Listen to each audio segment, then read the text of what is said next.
We're going to allow just about a minute more for more attendees to join us today, and then we'll get started here very soon.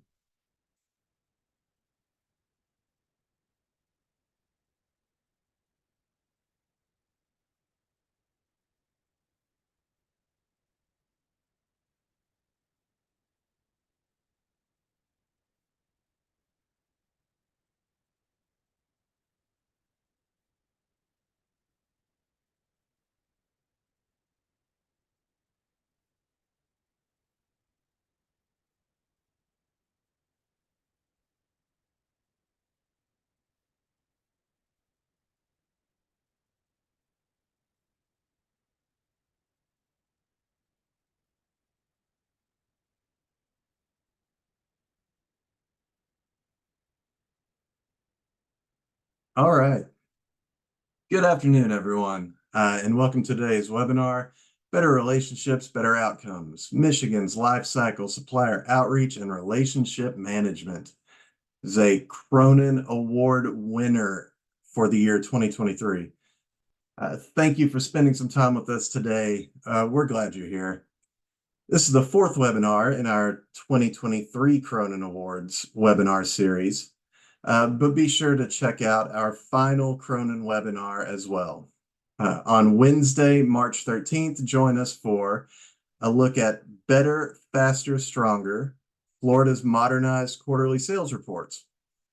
Registration is open now. You can visit www.naspo.org to register and look for the webinars tab on the right side of the page. We look forward to seeing you there.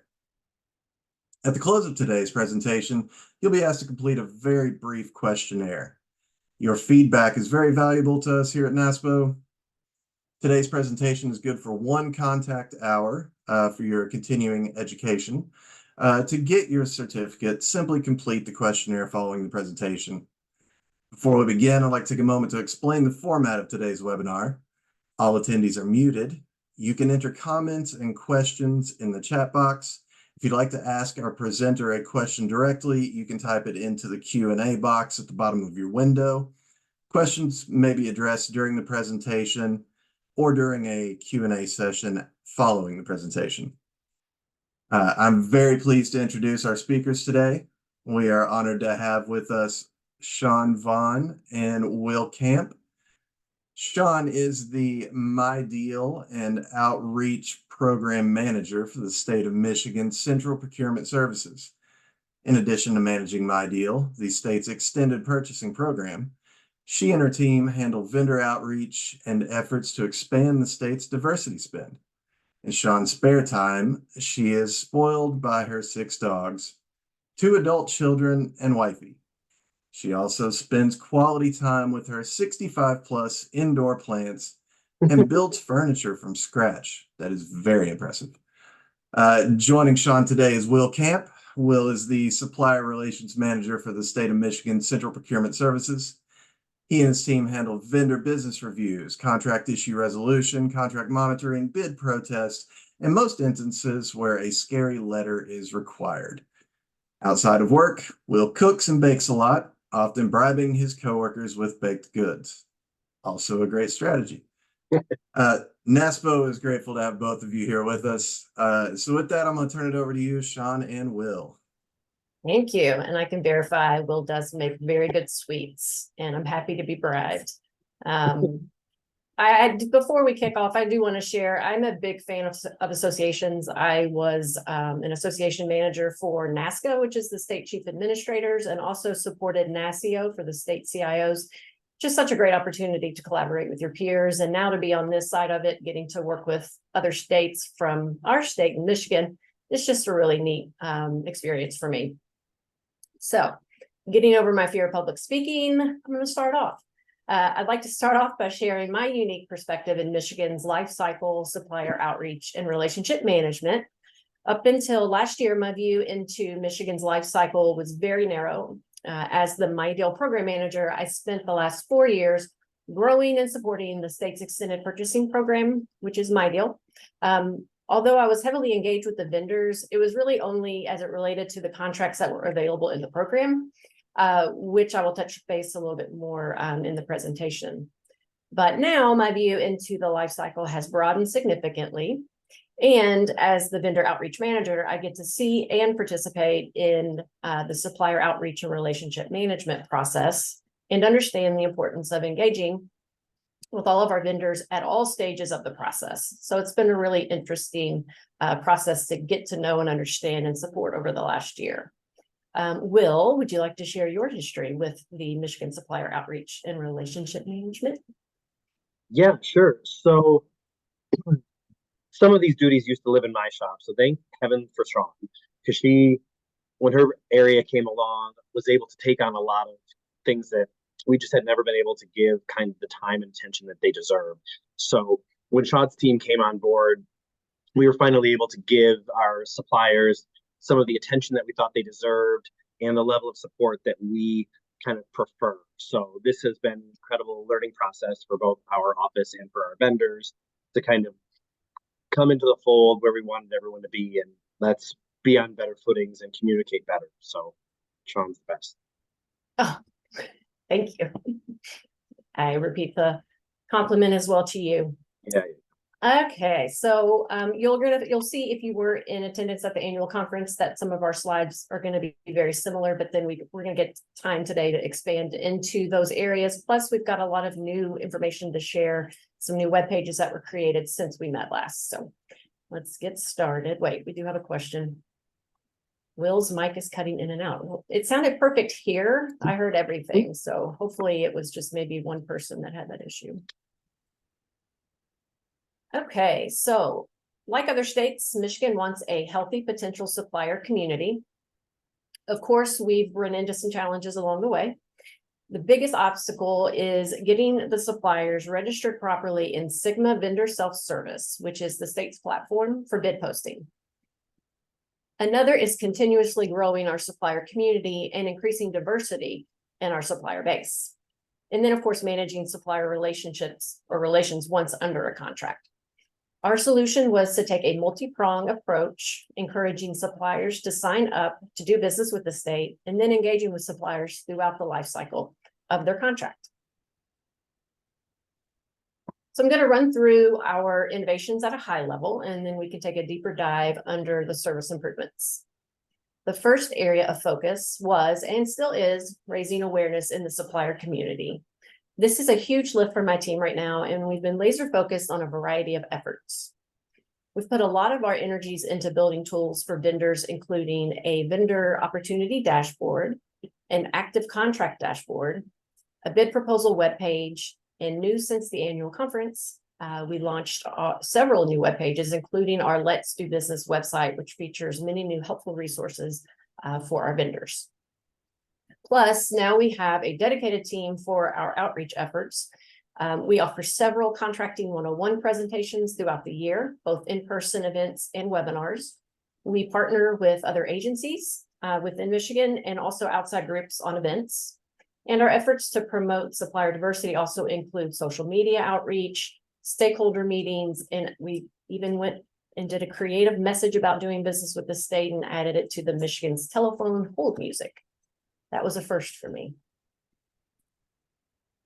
I think I have to compete with, I think it's Tim Allen does a lot of our voices on, because he's a Michigander.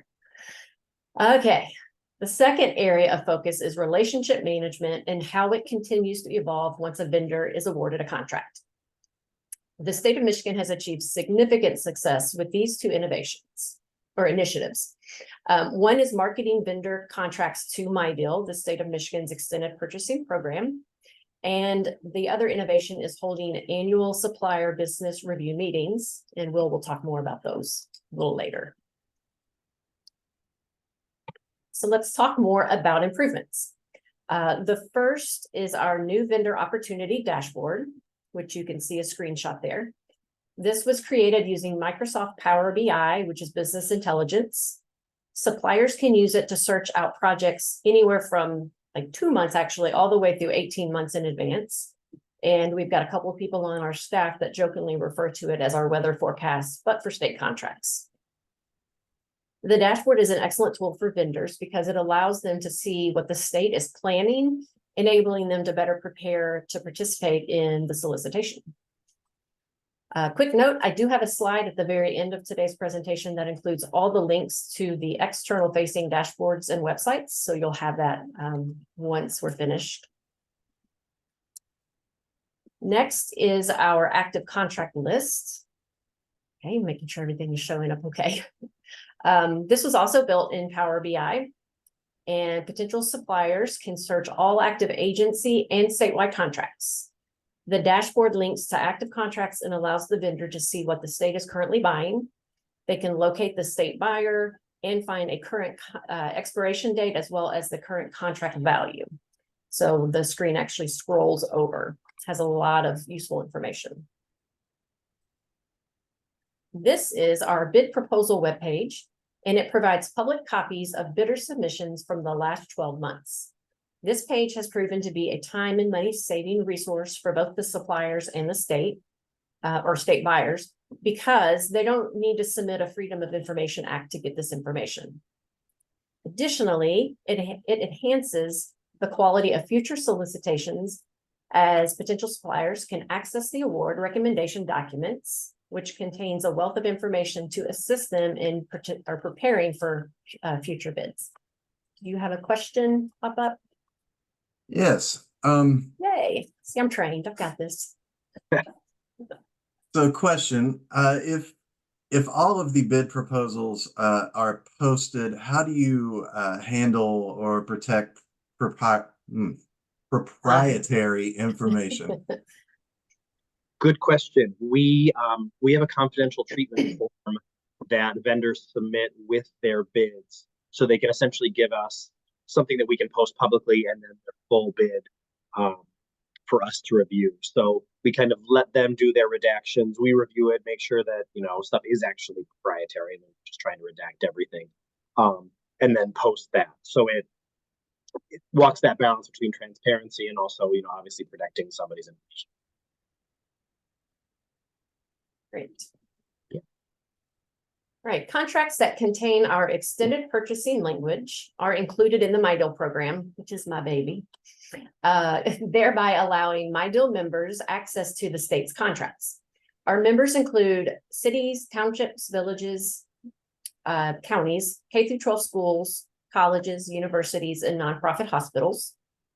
Vendors with contracts that include the extended purchasing language get exposure to MyDeal through over 1,400 member organizations. That equals to increased revenue for the state, increased sales for the supplier, all while saving both time and money for MyDeal members and other states that use our contracts. And I think you might have heard that last part, other states can use our contracts. And did I mention other states can use our contracts? So anyway, yes, so our contracts that are in the MyDeal program, most likely they will have extended purchasing language that allows us to extend the contract to other states. Really excited about this. I've seen a huge growth in usage from other states and other local governments over the last few years. So we've done a really good job at training our vendors to help them understand that their contracts are open to other states and local governments. All we require is that the other state or local government fill out a one-page user form. And you can contact me directly if you're interested, but that's just a quick image of that form, which we created a few years ago, just to provide a little bit more structure. So it's been really cool to get to work with other states that are interested in using our portfolio. But Sean, can other states use our contracts? Yes, they can. And you don't even have to join to be a MyDeal member. So MyDeal members do pay a small fee every year. I think it's like it ranges between $180 and $510, depending on their population. But states and other states and other local governments can come in and use our contracts without being a member. Okay, the MyDeal contract portfolio can be searched by clicking the Contract Center on MyDeal's homepage. So you can kind of see the arrows there. And here is a screenshot of the search page. So members in other states can search our contracts by category, vendor name, contract number, or by their goods and services. So we did a website overhaul about 2 years ago, which was definitely a labor of love, getting 500 plus contracts moved over to it, but it's a much better website and easier to search and navigate. Okay. So what do we have here next? I was just going to say, Sean, a big thing, kind of a through line through all of this is we often get asked, what does the state buy? And we tend to ask, well, what do you sell? And the vendor says, well, we'll sell anything you want to buy. So what do you buy? So a lot of this is to increase the transparency and kind of show either through projects coming up, through the availability of our contracts, what we buy as a state, because it's tremendously varied, but it's also specific at times and it doesn't include everything. We don't buy car parts, that kind of thing. So we've done a ton of work to answer that question, because that's always the perennial, really difficult question, what do we buy? Yep, that's true. So here's a sample contract listing page on the MyDeal website. Each contract category webpage, did I say that right? Each category webpage begins with an overview and a list of awarded vendors. So it could be one vendor, it could be 10. It just depends on what the state decided at the time and what the need was. And of course, we encourage our vendors to submit logos to list on the page. We recently launched a new MyDeal marketing guidebook that has proven to be useful for when a vendor wants to market their contract in the MyDeal program. This resource is designed to help vendors gain a better understanding of the MyDeal members. It provides information on what details they can share on the MyDeal Contract Center, how they can collaborate with the MyDeal team to communicate with the members, and how to submit a video commercial, quote unquote commercial, about their state contract. The commercials are a new area of focus this year. They're a great way to showcase what's available to a member of what's in the state contract. So I just put a few images up of some of the new ones that we've received this year. Some of them come across maybe homemade looking, which is fine. And some come across like the King Media one, really cool because they're an advertising and marketing firm. Obviously, they've got a pretty sharp looking video. Hello, Chadwick. So we did get a question, another one from the audience here. How do you maintain and update the contract amount information for multi-year contracts?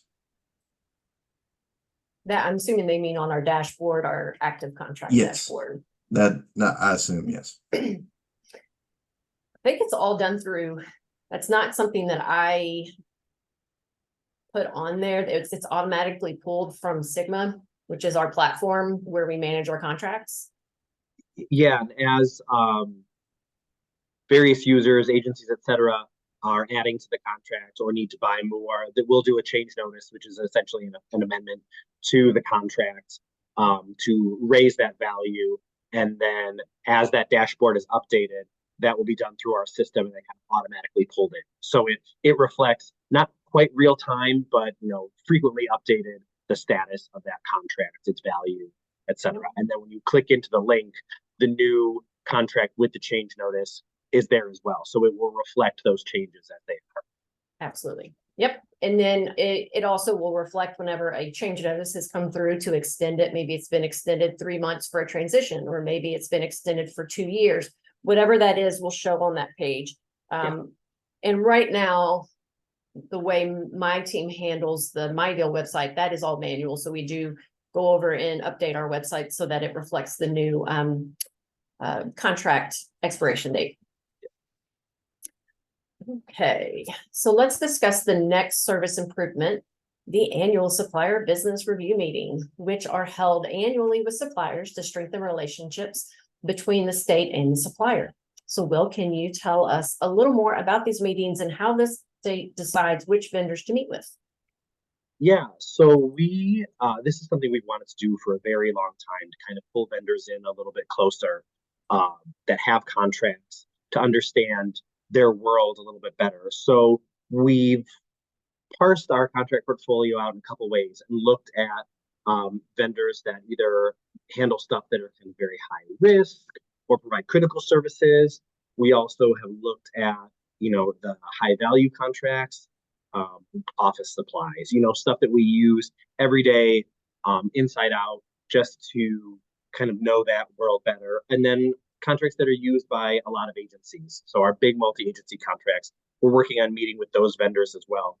And we're currently focusing on, pain points successes, current issues in those meetings. And the next slide, I will talk about, we pulled kind of from the agenda what we talk about. So I've underlined the bigger issues here. We talk about what's happening in the industry. So in the office supply industry, what's new? Is there innovation that is, streamlining? Are we standardizing a certain way? Tell us about your world and how that's changing. We talk to our marketing vendors and they talk about AI and how to ensure that the content we're getting is not necessarily AI generated. It's actually creative that they've worked on for us. We talk about current contract activities and what we're doing throughout the contract life. So high level planning, when are things coming, when are things going? We talk about accomplishments, high points, big things that have happened that have been really successful, really impactful, that we want to see more of. And then efficiencies, are we doing something in a way that is making it more difficult? Are we costing ourselves money by, ordering tons of orders of small things versus kind of batching it towards the end of the month and weighing convenience and speed versus, efficiency? We also talk about clarifying the state responsibilities. Is there something that we as the state are doing that's making your life as a vendor more difficult? Is that something that we can work on? We'll talk through issues like that. And issues of risk. What is the most, risky thing about this contract? What are we leaving open and how can we mitigate that? And then we'll talk about, classic things that you meet up with a vendor about: spend, volume, what it looks like. We discovered all kinds of things like at certain parks, for our Department of Natural Resources, does paying a couple overage fees for the big weekends, does it make sense to have a bigger dumpster there all the time? And we've looked and said, nope, it's actually cheaper to pay overage a couple times a year versus have a large dumpster all the time. So being able to have that vendor in the room and discuss some of those pain points that we've heard from our agency partners and work through those in the best way possible has proven really, really helpful. Chadwick, go. So I've got a couple questions for you, Will. Yeah. First, from the audience, do you guys use a template, any kind of standard information that you provide prior to these business review meetings to the suppliers to allow them to prepare? And do you have any other teams from your side attend as well, like an auditor or someone from data analytics or something of that nature? Good question. So we do have a template. We send what I'm showing on the screen here is what we pulled out kind of our agenda, and the high points of that are numbers 1 through 7. So we'll send the vendor that, and we'll kind of say, we'll break it down. The meetings tend to be maybe an hour and a half. So we'll break it down, like spend 10 minutes on industry development, spend 10 minutes here, and then kind of we'll have back and forth between each of those. So we say, prepare this. Some vendors come with a big glossy proposal where they pushed it all in, and others have come much more just ready to chat.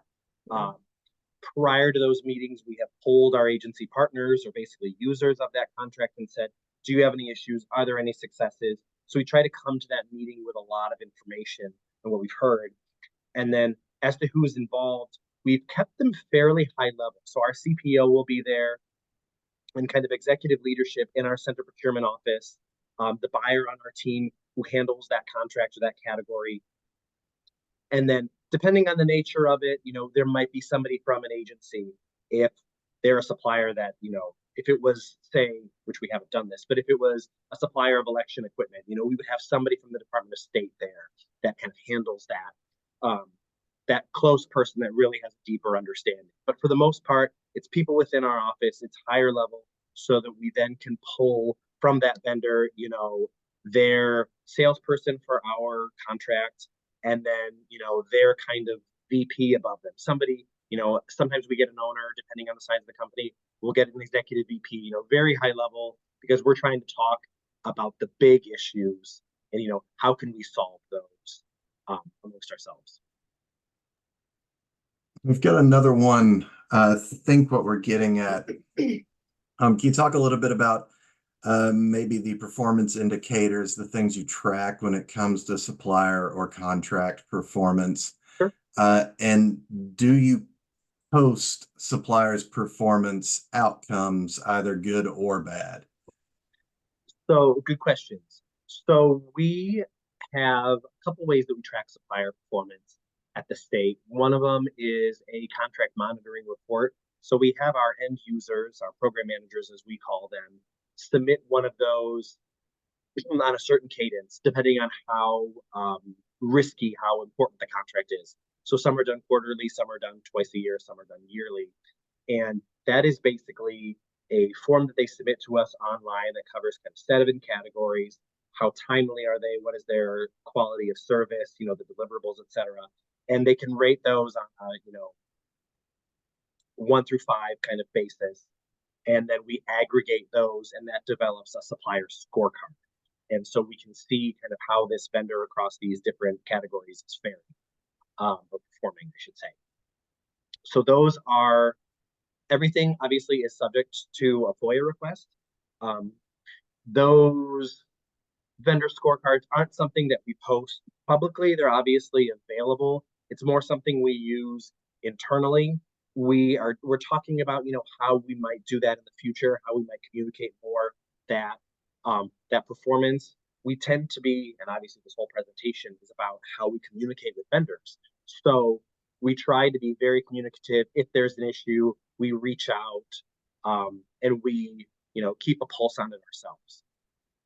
The other part of that question, what dimensions we look at timeliness of deliverables. We look at, are they correct? We look at, is there, are there invoicing or billing issues or time delays?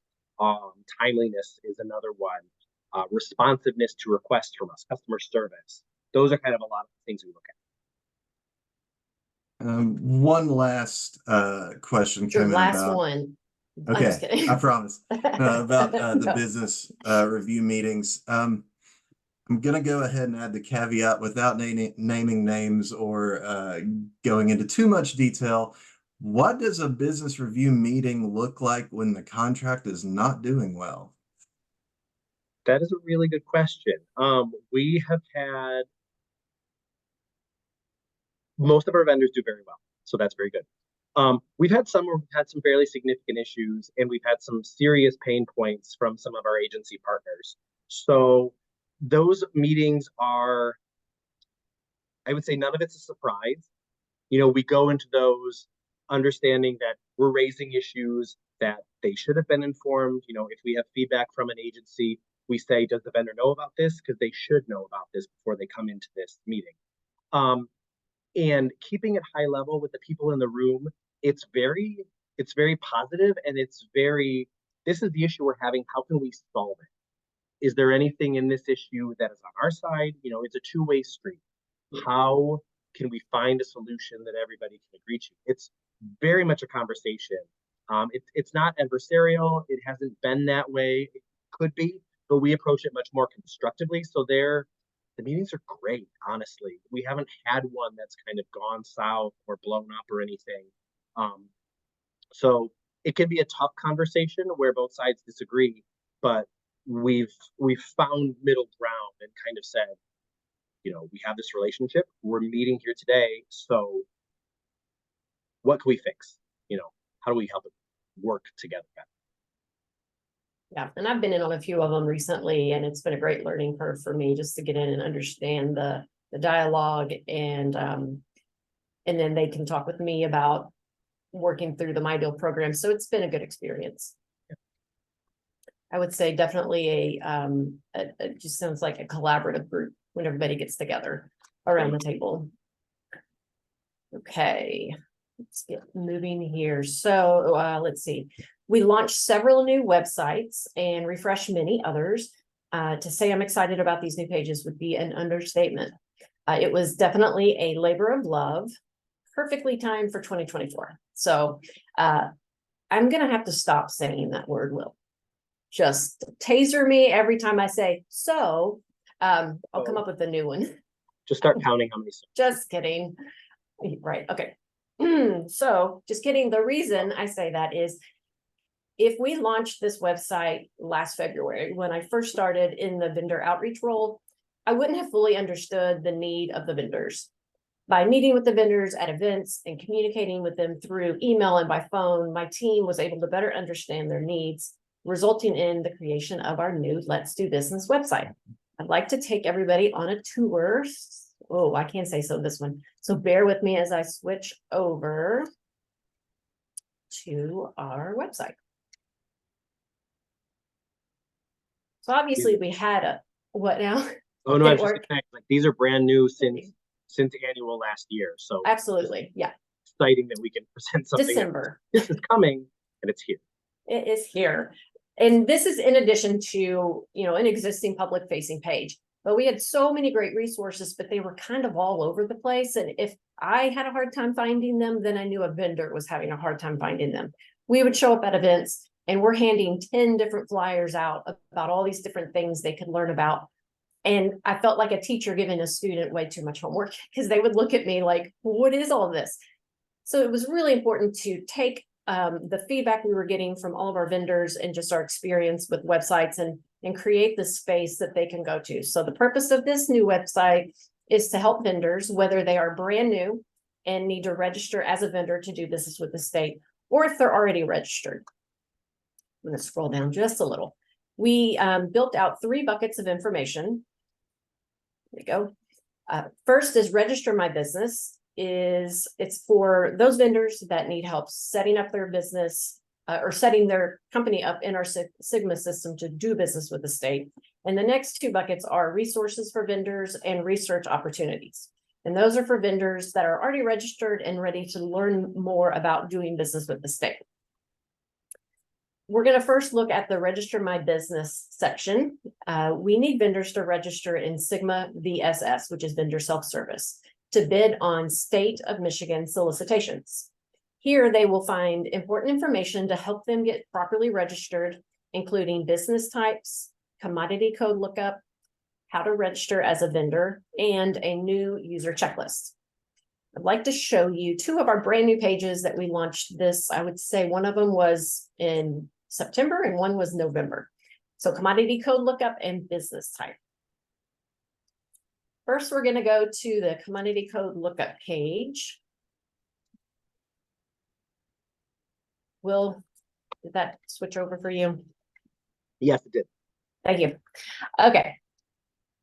Let's see here. I was under the impression that vendors knew what their commodity codes were, and boy, was I wrong. And I know this because we'd be at events and they're like, we don't know what our commodity code is. And so it was time to create some resources. So we created this page so vendors can understand that these codes need to be added to their Sigma VSS profile, because the codes are the best and quickest way to let the state know what products or services their company can provide.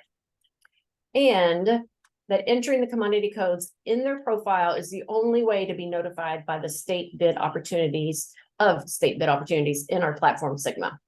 So really important. And I see a report once a week of all the new vendors that have registered in Sigma. And although it has improved because of all of our efforts, when I first started getting the report last summer, out of 100 vendors, maybe 1 or 2 did it right. The rest all needed some sort of communication to say, hey, you're missing commodity codes or something important. So this page has really been helpful. So if you scroll down, you'll see the search box here on the right. I will search in road salt, which is an important commodity here in Michigan. Maybe not this past winter because yesterday was 73. Yeah. I felt like I was back in my home state, Kentucky. But it's snowing today. So road salt. And then if you hit enter, it's going to narrow this search down. So there's not like 9,999 commodity codes in here. And that's all obviously very overwhelming to a vendor. But if they can start to narrow that list down, here they would, for example, see the ones that are listed under road salt and decide which ones are appropriate for their business. They're going to take those codes over and they're going to enter it in Sigma. So this has been an amazing resource, not only for us, but for agencies and other stakeholders throughout Michigan that are helping vendors get registered to do business. And then just below the search feature, you will also find our top 25 commodity code list, which is another cool tool for vendors to check out to see the most commonly used commodity codes in the state of Michigan. So this will evolve and change as those change throughout the year. And this goes to show more of that, what does the state buy? This is a Yes. way for us to kind of try another way to show what we buy and say, please tell us what you sell, because we can't notify you of a bid for what you sell unless we know what you sell. Right. I always tell them that commodity codes help tell their story because we don't know. And we need them to update it in the system so that they can be notified. Let's see, I think we've got some questions coming in. I don't know which ones have and haven't been answered. I'm going to go ahead. Oh, there's that face. Hello, Chadwick. So we did have one additional question come in about vendor registration. Can any vendor register for goods and services, or is there a process of pre-qualification depending on the category or industry? Nope. It's free and anybody can sign up. I know some states might charge to sign up to do business, but ours is free.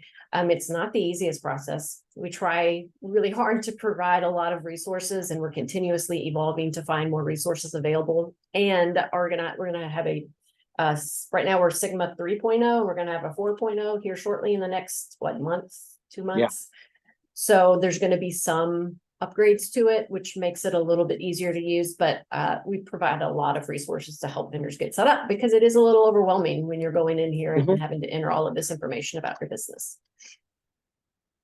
But yes, anybody can. Now you can say you sell car parts. Well, we don't buy those, but you can register certainly. You just won't necessarily hear from us. But I will add that local governments also post bids.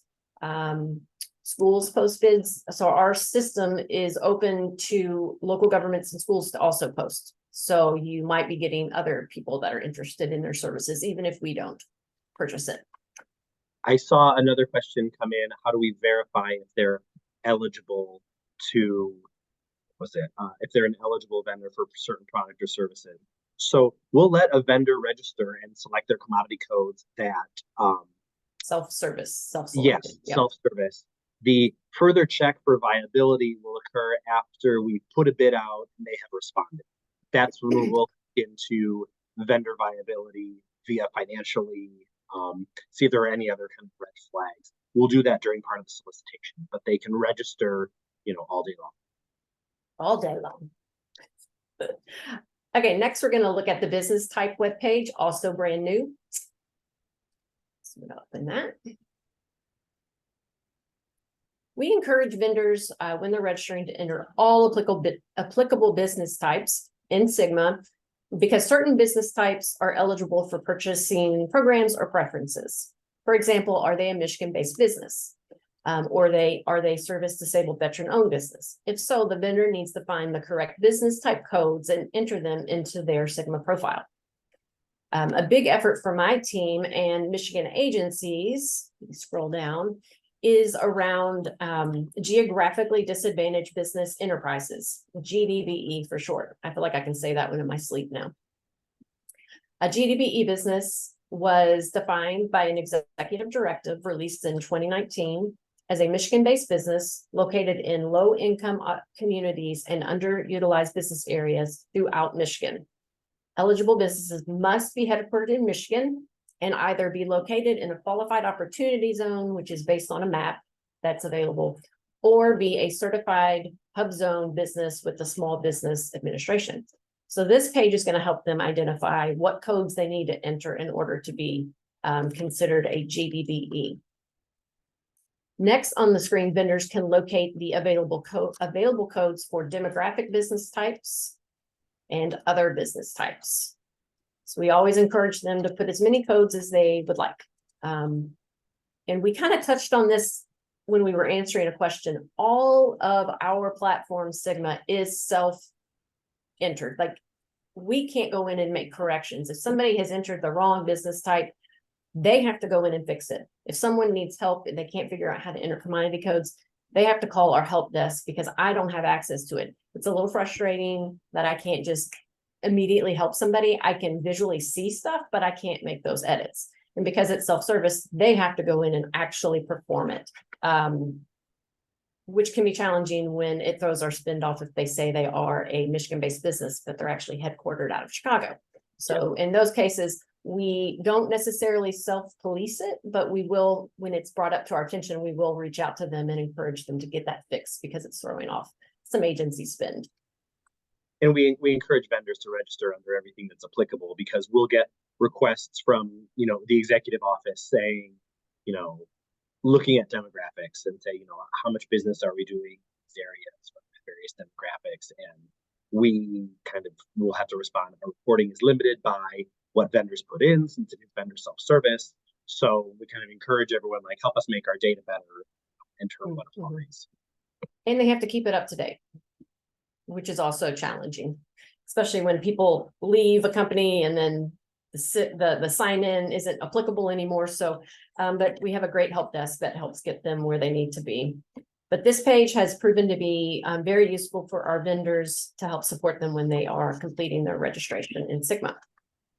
All right, we're going to go back to the Let's Do Business page, and we're going to move on to the resource bucket. This section is for vendors to learn more about contracting with the state of Michigan. And I'm going to show you all the presentations and video page, which has been a revised page. Let's see here. We use this page to share Contracting 101 and 201 resources. Vendors can view the slide presentations like as a PDF, or they can watch a webinar that was previously recorded. This one was on our design and construction division. We plan this year to add a few more videos. Under the presentation section, we're going to just do a real clean cut version of Contracting 101 and maybe a condensed version, just so that vendors can just come in and kind of, whether they have enough time to watch a full hour video or a 15-20 minute video. We're going to make those options available soon. And this is a way, like, a lot of other states could build something like this, because this is essentially a spot that things we've recorded, presentations we do that we've then recorded, this is where they can land. So we'll kind of build this out as we do more and more. So it's, a way to capture a lot of the training we do and make it available on demand in the future. And I love our new pages because it's like this home base and it's never going to just stay just like this. We're going to continuously evolve and find the needs and say some, we start to hear a lot of feedback about certain things that might need to be improved. We're going to make those improvements. We obviously don't want to just sit on it and leave it just like this. So we're going to find ways to continuously make it relevant and useful for our vendors and for staff that use it as well. So back on our Let's Do Business page.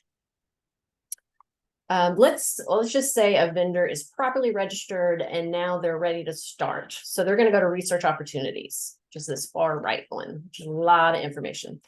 The final section connects vendors to various dashboards and websites that provide a wealth of resources. It's basically time for the vendor to do their homework. And this is where they should go. So this will help them learn what the state buys and when we buy it.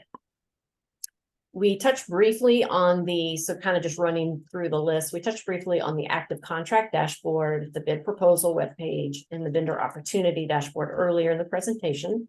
But I'd like to view a few of our other resources now. So we're going to take a look at the Geographically Disadvantaged Business Enterprise webpage, which is new, and then the Michigan Supplier Community Program page. And if there's enough time, we can try to touch on a few other ones. But I know we're already at 3:43, so we'll see. So we're going to go here to GDBE. So as we discussed a few web pages back, a GDBE was defined by an executive directive as a Michigan-based business, plus either a hub zone certified or business or located in a qualified opportunity zone. Our governor created this directive to expand business opportunities in low-income communities and underutilized business areas throughout Michigan.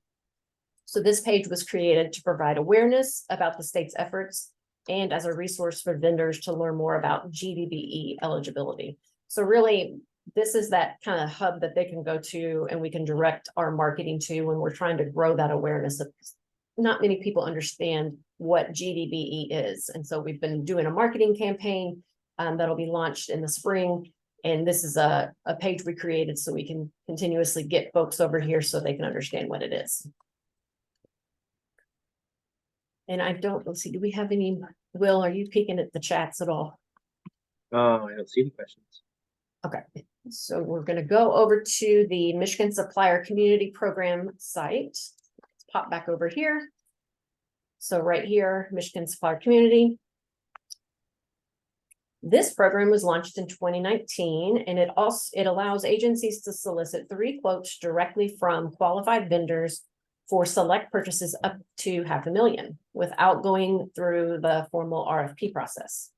So typically, these types of purchases will be for less complex goods and services, which don't require a formal proposal, and vendors must meet certain requirements to qualify for the program.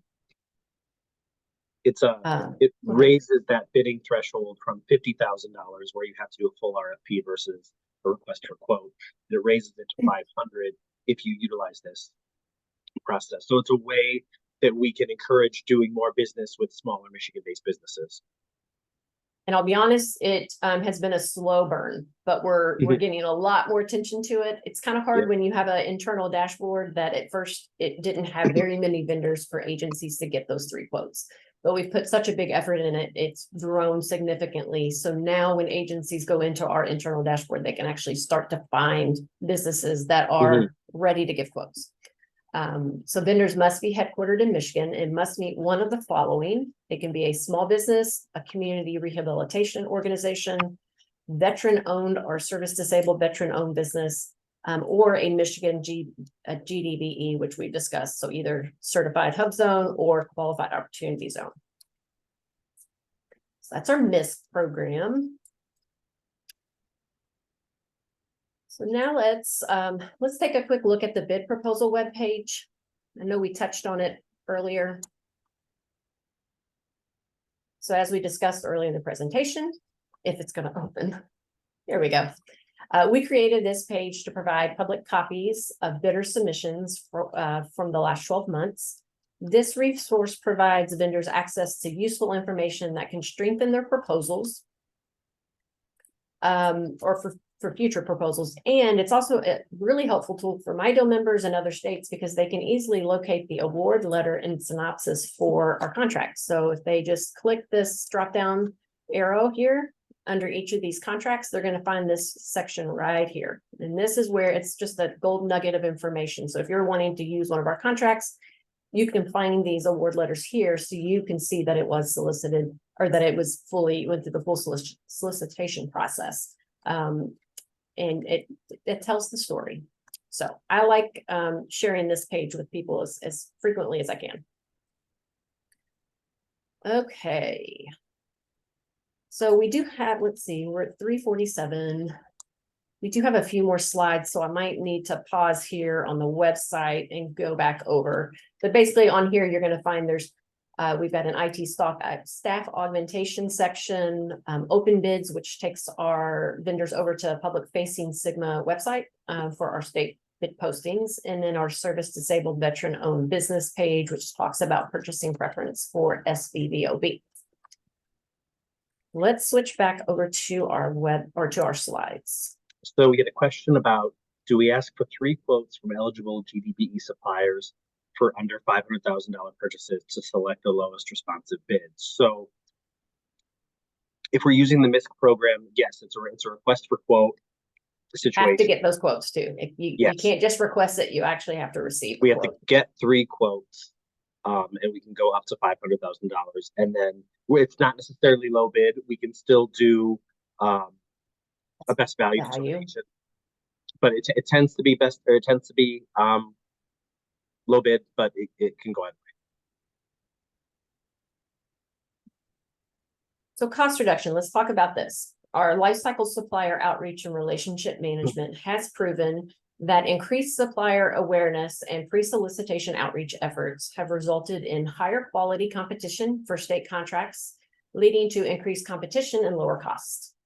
The bid proposal webpage reduces the number of FOIA requests, leading to direct administrative cost savings. The MIDO program generates extra revenue due to the increased marketing and exposure of contracts. And the annual supplier business review meetings are expected to result in cost savings due to the strengthening of our supplier relations. The efforts made by Michigan's Lifecycle outreach and relationship management aren't difficult to replicate.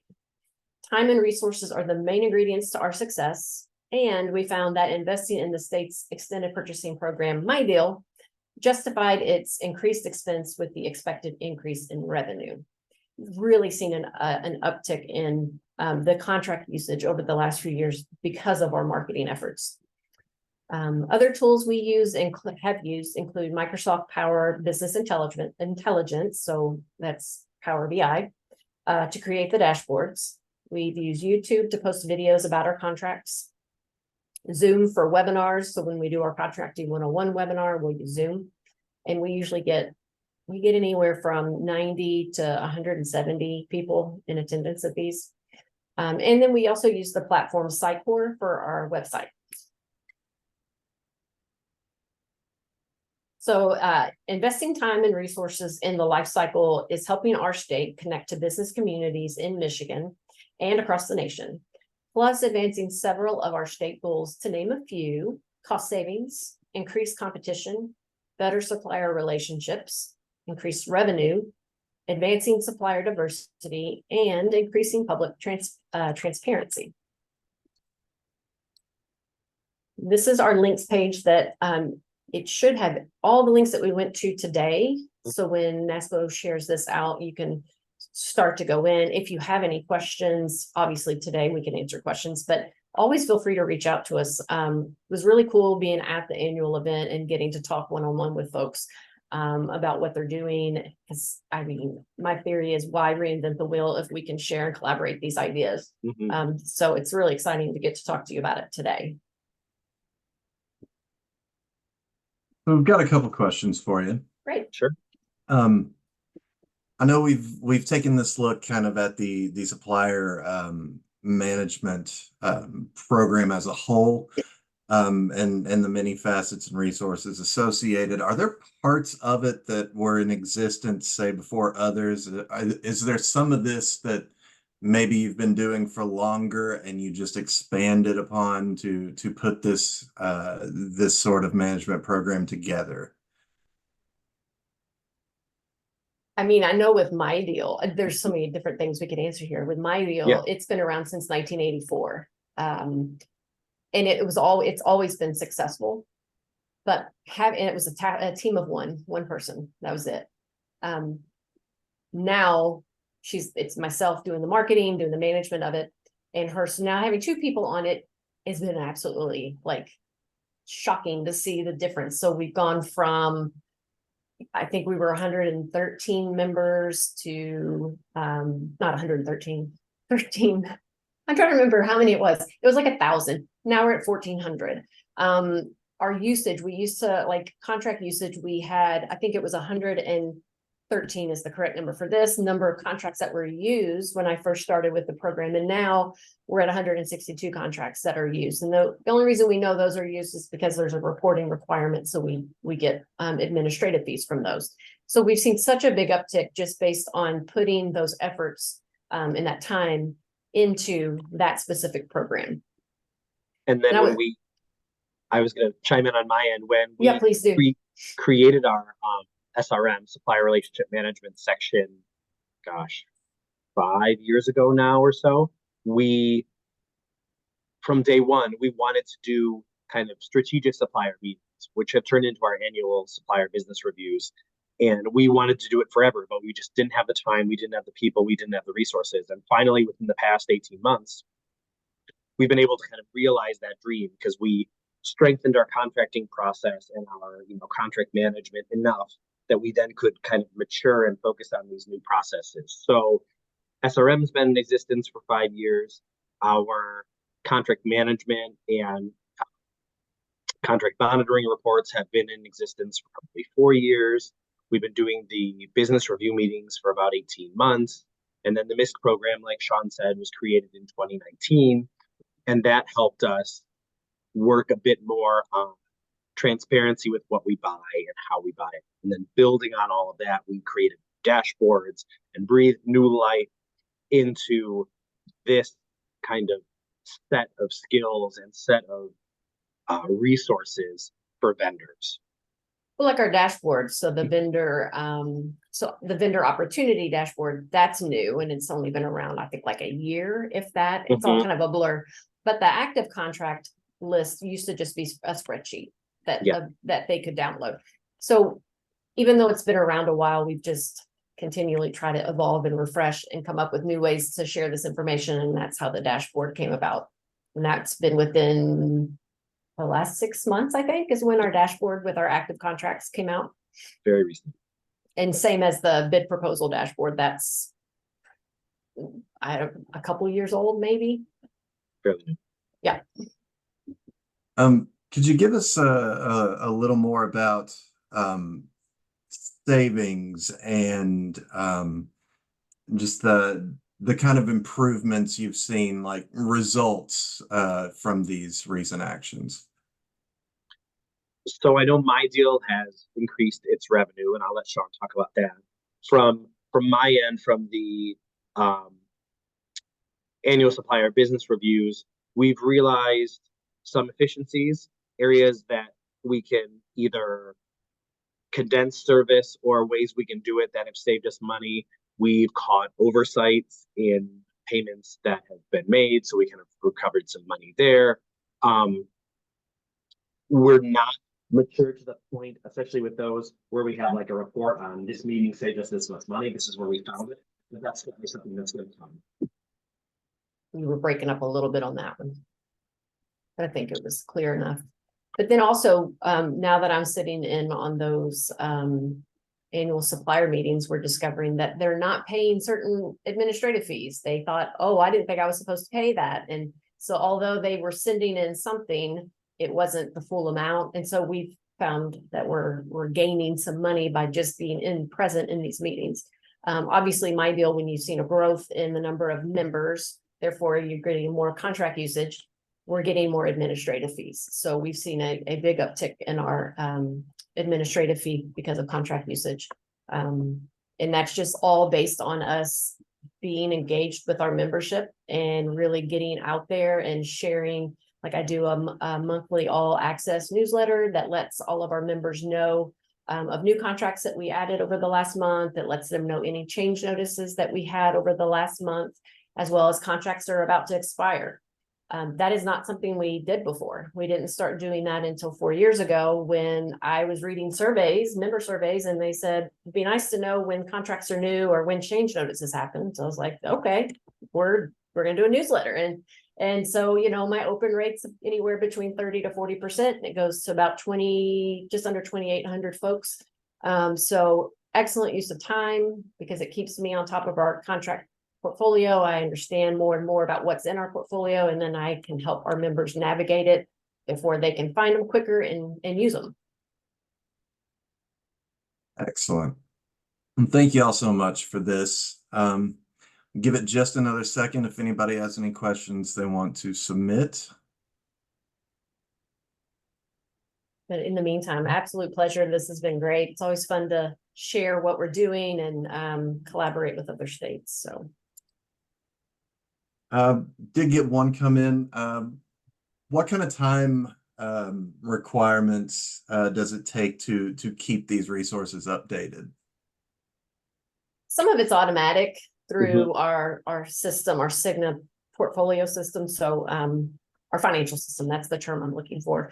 But, you know, when it comes to creating new pages, the Let's Do Business page, that took some time. You know, we did some mapping in a room and started to kind of back into how we really wanted it to be. So that took some time.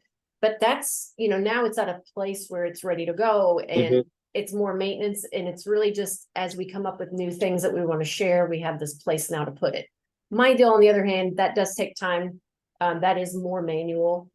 We do go in and add contracts, remove contracts, update pages when we have logos or commercials.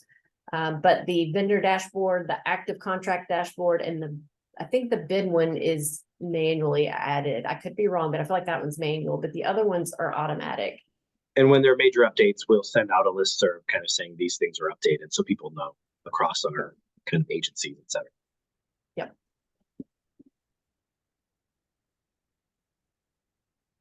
It looks like a question that says, are the procurement staffs involved in the updates? Absolutely. Yeah, that's kind of what I'm saying, is we'll make sure to send out something to let them know things have been updated, or if we've changed the policy or we've created something new, we make sure that they know to use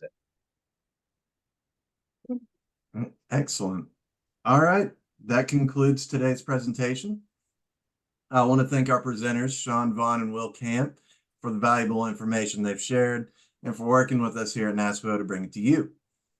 Thank you all for attending this webinar today. You will all receive a follow-up email containing today's slides and materials. Remember, this webinar qualifies as one contact hour for your continuing education credits.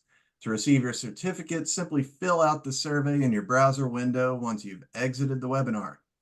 This webinar has been recorded and will be available for viewing on the NASPO YouTube page in the coming days. Questions entered into the chat and Q&A boxes have been saved. We'll try to follow up via email for any ones not addressed during the presentation. Don't forget to check out upcoming webinars and other events at naspo.org.